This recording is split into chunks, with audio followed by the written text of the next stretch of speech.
This morning, we're going to be talking about setting financial goals and goals that are realistic and achievable. And with me today is Mr. Nathaniel Butler, certified financial planner, and he's going to help us put all this into action. Good morning and welcome to Bahamas at Sunrise. Listen, it's a pleasure to be back here. Good morning as well. Yeah, it's always great to have you. So tell us, why is it important to set these financial goals?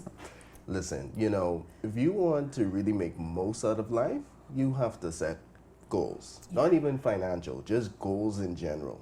One of the misconceptions a lot of persons have when they think of goal setting, they separate the financial goals from the life goals. But in actuality, all our financial goals are life goals. Right.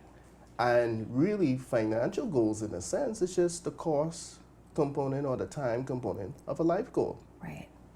And so, like I said, at the end of the day, you want to be intentional with life. You want life by your design, right? And goal setting is the way to make it happen. So how do we start? For the person out there that's listening and they're thinking, okay, you know what?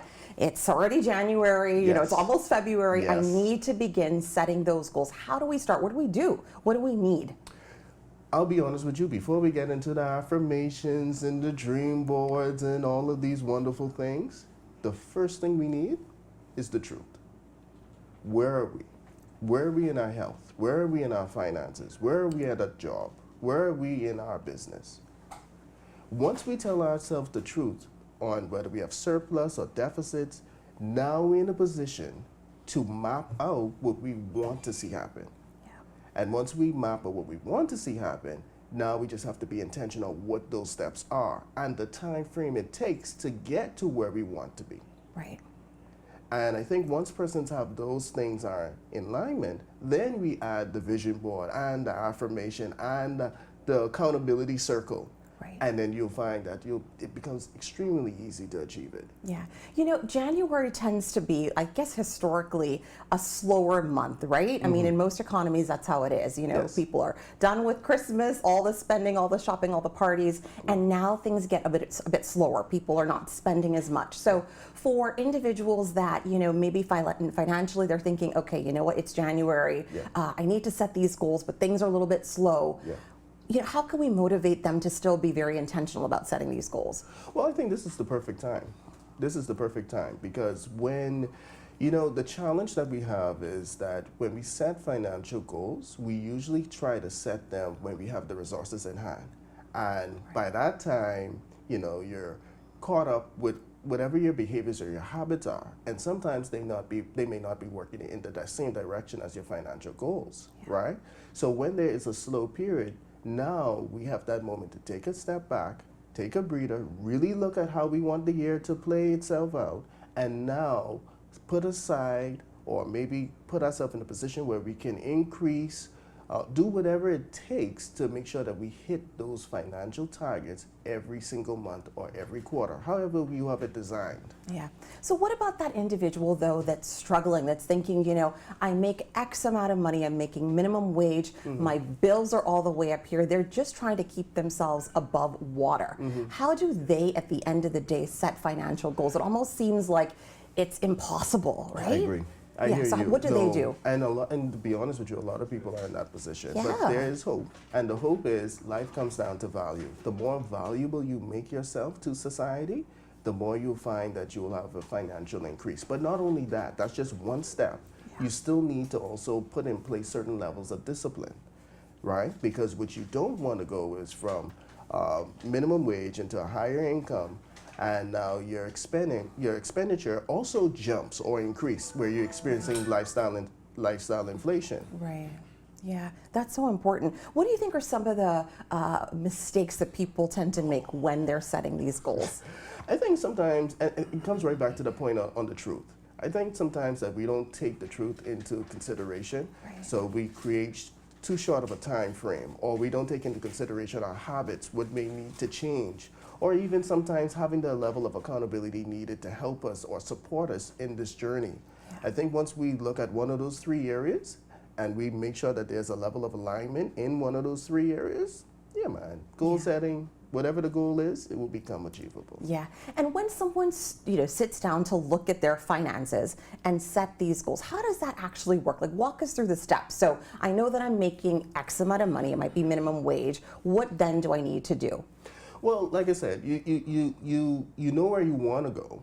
You know what you're making, right? Now, what ability, skill set that I have that is in demand that I may need to upskill on, right? What opportunities are out there to help me upskill? What opportunities are out there in regards to whether it's a job, whether it's a client, and then now through that process of training first to upskill yourself to create the level of value needed. Now it's just a matter of how do you package it to society that is worthwhile for them to buy into at the price point that you're looking at, right? And that takes time. That's not going to happen overnight. And you have to be in the right circles who can help package you, refine you, refurbish you in some cases, so that you can reach or attain whatever goal it is that you're looking for. There are a lot of persons who are at a certain level and they want to make the leap in 2026. And I would encourage them. But discipline, the supportive systems, and ensuring that you upskill yourself is very important in order to achieve that. Yeah, and I think you're right. I think that there's so many Bahamians out there that, everybody wants to do well, right? They want to achieve. I find that, we have people that, they don't necessarily want the handouts. They want to be independent. And so I think it's so important that you've given those tips. When you think about financial goals, how do you connect that to, everyday life? Just not money, but just everyday life in terms of goals. Yeah, like I said before, financial goals are life goals, right? Everything's centered around our lives. And when you look at as simple as someone saying, well, I want to retire, well, what's the cost for that? How much time do you have? How much time do you need to save up to whatever that number is? I want to go back to school. I want to start a family. I want to build a home. I want to start a business. There's a financial number to each one of these life goals. The question is, do you know that number? And if you don't, find an advisor who could help you find out what that number is for you, because it differs from person to person. And then also the time it takes to achieve these things. Because some persons feel you wake up in the morning and, hey, I want to take on the world. But practically it may not work like that. But once you have an understanding of the cost and the time frame that it takes and the persons along the way who you might need to be a part of your journey, it's definitely attainable. So if someone wants more information on setting these financial goals, where do they go? Well, you can start with Bahamas Sunrise, watching you guys every morning, and Business Outlook. But listen, there are a number of persons who are available within our society. Myself, even I would say from pastors, community leaders, you can reach out to who will take the time and sit down with you and walk you through some just practical steps, methodologies for you to understand where you are, what you want, and where you need to go. And obviously someone that you trust too, right? Of course, that's the biggest factor. Or you could call myself. Yes, of course. Well, let me ask you this question. Have you set your financial goals for 2026? Of course. Really? You're on the ball. On the ball. Listen, I waited until the last quarter of last year, always the previous year, and we look at everything. And you get as a household and also as a company. Awesome. Well, that's great. I mean, it's been a pleasure speaking with you. Likewise. Thank you for all the advice you've given us today. Appreciate it. Awesome. Ladies and gentlemen, you've been watching Bahamas at Sunrise. Be sure to set those financial goals. We'll be right back.